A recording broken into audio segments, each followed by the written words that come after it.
Yo, what's the word today, guys, boys and girls, ladies and gentlemen? We're gonna be talking about a topic today that is kind of heavy, but at the same time is very much needed to be had. I know that you may be going through a lot, especially growing up in the world that we're living in today, in the system of things that we're living in today. Whether you're a minor, whether you're older, whether you're middle-aged, old, you know what I mean? You're probably going through something right now. Today, as your big bro, as your peoples, as your fam, as the person that really wants to see you get to the next level, this whole entire video might hurt, but at the end of the day, it's gonna be tough love, but it's gonna be well needed. You're gonna appreciate it afterwards. I promise after all this is said and done, you're gonna love me a little bit more. So you're going through something, right? Well, nobody cares.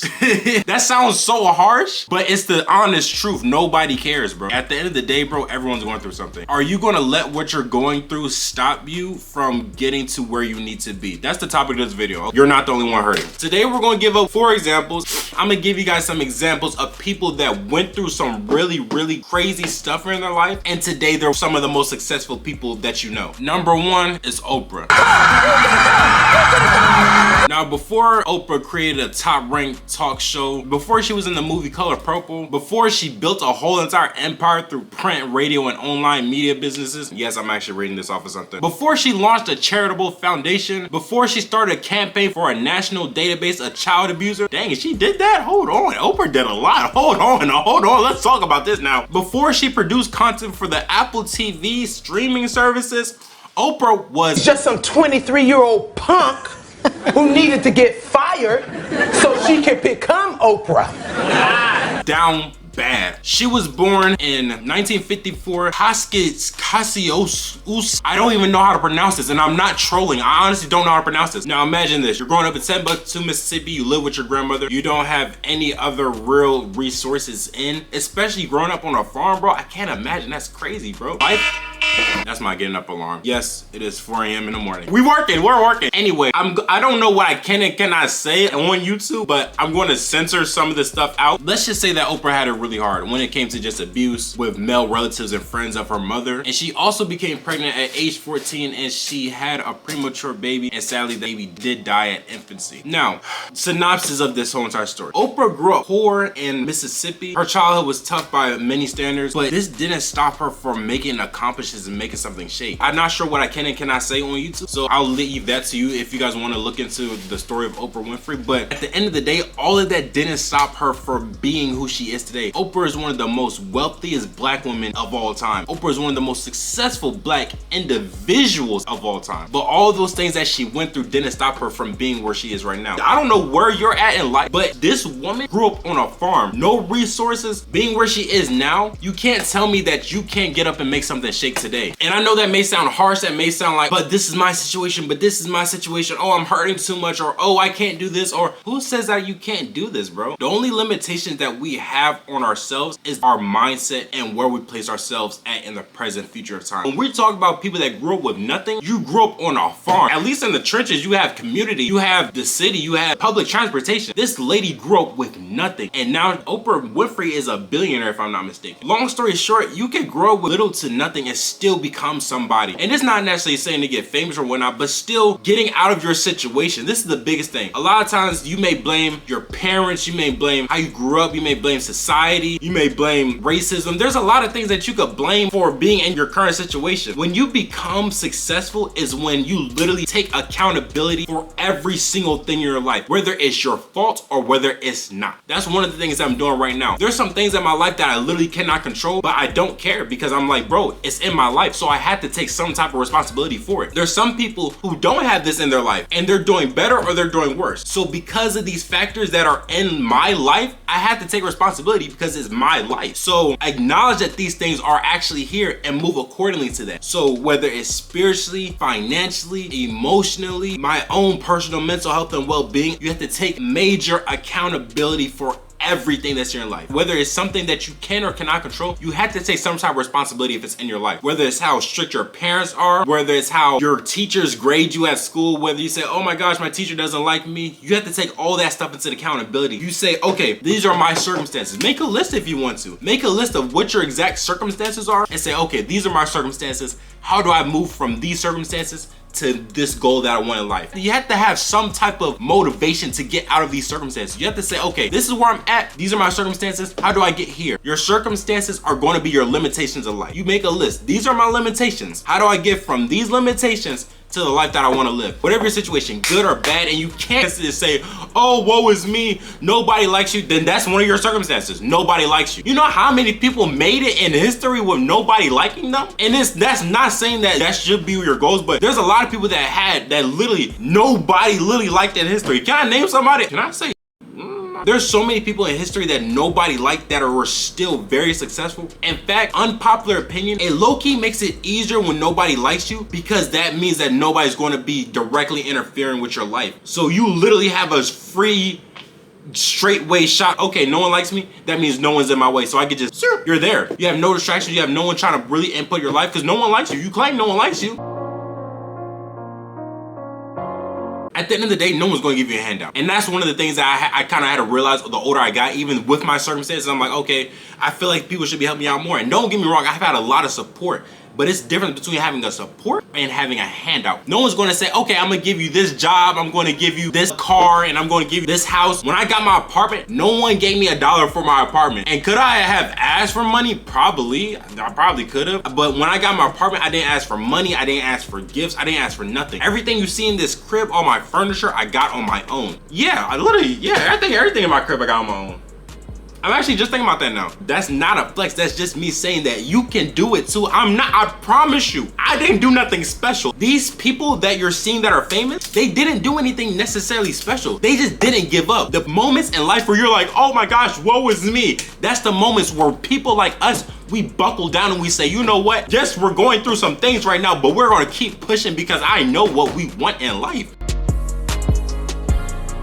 You keep on saying, oh, it's 2025, it's 2024, this is a new year, I want my new apartment, and you're still in the same spot that you were the beginning of this year. You don't want it bad enough. And if you don't want it bad enough, just be honest with yourself. Just say, you know what? I'm not even gonna kid myself this year when I'm saying, oh my gosh, new year, new me, new month, new me, new week, new me, new day, new me. I just don't want the life that I want bad enough. The day that you want that life bad enough, the moment you want to succeed as bad as you want to breathe, you'll lock in. I promise you, you'll lock in. Because that hunger is going to be burning inside of you. You're not going to be able to sleep. That's why I'm here right now. I'm not bro.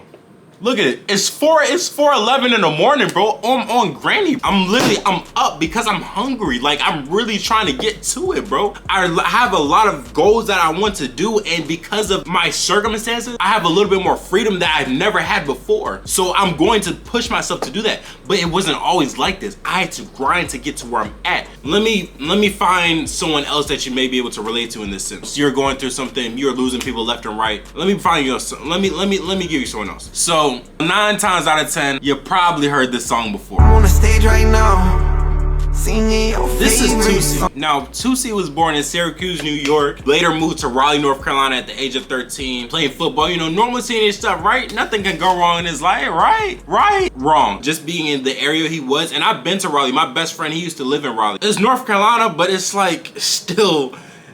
They get active in Raleigh, I say that. Toosii was kind of with just in and out the street life and things of that nature. When he was still a youngin', his best friends accidentally killed his granddad. But they think I'm not sliding. My best friends killed my granddaddy. I had all the time crying. Long story short, pulled up on his granddad, and I think his granddad might have been at like a gas station or something like that. And because his friends I guess they didn't recognize him, they may have been impaired or they may have been intoxicated some way. They robbed and killed his granddad. And these were Toosii's best friends. Imagine that your 3 best friends, your 3 brothers, they killed one of the closest people in your life. That's devastating. That knocked the spirit out of anybody. Toosii went on and did great things, but he could have let the things that he went through when he was younger, and he went through a whole lot more stuff than that. He could have let all those things affect who he was later on. Did he though? No. He did not. Because what did he say? I know where I'm at in my situation. I know my situation sucks. I know my life is hard.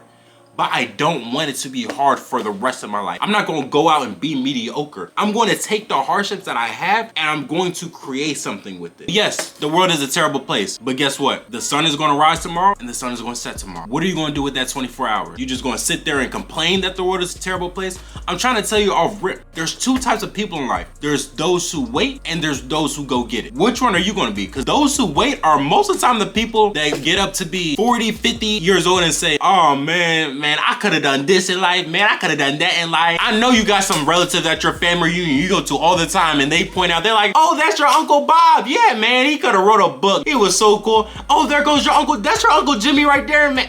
Man, he gonna went pro. And guess what? Uncle Jimmy gonna walk up to you and be like, oh, what you doing with that ball, young blood, man? You know, back in the day, I could've went pro, man. Man, if I didn't get into some, and I just, you know what I mean? It's just, yeah. They always gonna come up, there's always gonna be some crazy excuse or story or reason why they didn't do something they had the resources to do. They just say, yeah, you know it. Life happens, you know what I mean? Yes, life happens. Life is going to happen. Even when you're successful, you do realize life is still going to happen, right? A lot of you guys need to have the gumption, the willpower, the courage to change your own life. No one's going to come for you. You're 21, 22, 23, you're 25, 27, 28. No one is going to help you change your life. You need to get up and make something shake, bro. No one cares that you didn't have your father in your life. No one cares that your parents died. No one cares that something happened with your siblings. No one cares that something happened to you, bro.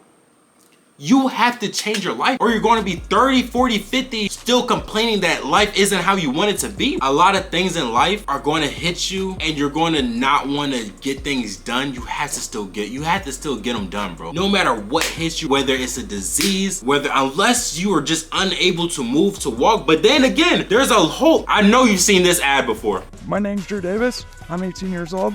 I was born with cerebral palsy, and I'm also the owner of Crippling Nonsense. There's literally kids in wheelchairs starting out businesses. There's no excuse that you can give after you've seen a kid who's literally disabled, paralyzed in a wheelchair, start a business. There's no excuse that you can give. You can't tell me that you cannot change your life. You just can't convince me. And after this video, if you still say, man, but I have this going on, it's simple. You just don't want it bad enough. And it's cool if you don't want it bad enough. It's cool. I promise you it's fine. We love mediocre people. We love people that want to settle because it makes it so much easier just to get ahead. It makes it so much easier. There's a reason why it's called the 1% people, because so many people are so okay with being mediocre. Just like Oprah, just like Tusi, just like a bunch of other people. Look, think about Chief Keef, think about people like Lil Durk, even though Lil Durk's not in the best position right now, but think about those guys who literally had people around them die, bro. And if those people are so far off to fantasize, think about just like I'm not, you know, you guys haven't really heard my story. Maybe one day I'll share everything that went on in my life, but I'm an orphan, bro. And I'm still able to say at 23 years old, I'm not saying I'm the most successful, but the fact that I'm still alive, I have my own apartment, I have my own car, my house is furnished, and I'm making moves for next year, bro. It's like, bro, like no one handed this to me. I had to work and I had to get it. I had a lot of support when it came to people that were able to give me platforms, people that were able to give me grounds to kind of just give me a clean slate or kind of just level out and say, okay, we're gonna give you this environment. But when it came to actually pushing me, when it came to actually getting me to the spot where I'm at now, that was all me and God. There was some days where it was literally just me and I'm up studying at 3, 4, 5 o'clock in the morning. That's real work, that's real grit, that's real relentlessness. And don't get me wrong, there was bouts where sometimes I'd be here and sometimes I'd be there and sometimes I'd be here and sometimes I'd be there and sometimes I'd be here. But my stock always kept on going up. My stock never went down. My stock never declined. Even now, I'm not in the best position when it comes to just certain things. Right now, I have to work on myself spiritually, but my stock is still going up because I can acknowledge the fact that I need to work on myself in these areas, and I'm working on myself in these areas. The day that my stock goes down and I die a loser is the day I quit and I say, you know what, I'm just gonna be mediocre. This is the point where I stop. But because the type of person I am, because the type of hustle I have, because the type of drive that I have, I will never stop. And you have to have that same determination that you can never stop. You cannot let anybody, I don't care if it's your parents, I don't care if it's your best friends, I don't care who it is in your life, you can't let anybody stop you from getting to your goals. Unless it conflicts with what the man upstairs gotta say, then don't worry about what people on earth gotta say. Get to your goals, because at the end of the day, no one's ever gonna look at you. Even your parents can say they love you all they want. Your best friends can say they love you all they want. They will never come to you, get you out of your bed, make your bed for you, get you your car, and drive you to work for 7 days straight. They're not gonna put money in your savings account. They're not gonna look at your goals and say, okay, we're gonna hit these with you. No, you had to get these things done yourself. So I could keep on talking you guys ears off for the next 2 hours, bro. My point is, you're not the only one hurting. You're not the only one that's going through something. Everyone's going through something. Celebrities are going through something. Celebrities went through something. A lot of times people clown celebrities so much. Oh my gosh, if I was them, I would do that. If I was them, I would do this. But you're not them, because you're so busy talking about them. But here's the thing. If you gave me a choice, would you rather be the people talking about people, or would you rather be the person doing the things that people are talking about? I'm gonna choose this option every single time. I can talk you guys ears off for the rest of the night, but I'm not going to. Change your life, bro. You have it in you. Change your life, bro. Change your life, sis. Just do it, bro. Are you gonna be scared for the rest of your life, or are you gonna actually make something shake? Are you gonna be 30, 40, 50 thinking, and obviously 30 is not old, but I'm just saying, are you gonna wait another 10 years to say, oh my gosh, I wish I did this, or are you just gonna do it? If I was you, I would just do it. Thank y'all so much for locking in with me. Thank you guys so much for tuning in with me. This has been a great episode right here. I love you guys. I love how the channel is growing. I love where we're heading right now. Like we said, 10K is the goal for the sub count. Really though, we're shooting for the moon. 100K is right around the corner in my opinion. So appreciate y'all. Love you guys. Stay safe, stay blessed, and I'm gonna see you on the next video. Make sure you guys like, comment, and subscribe. Tell me what topic you guys think I should talk about next, and let's get it.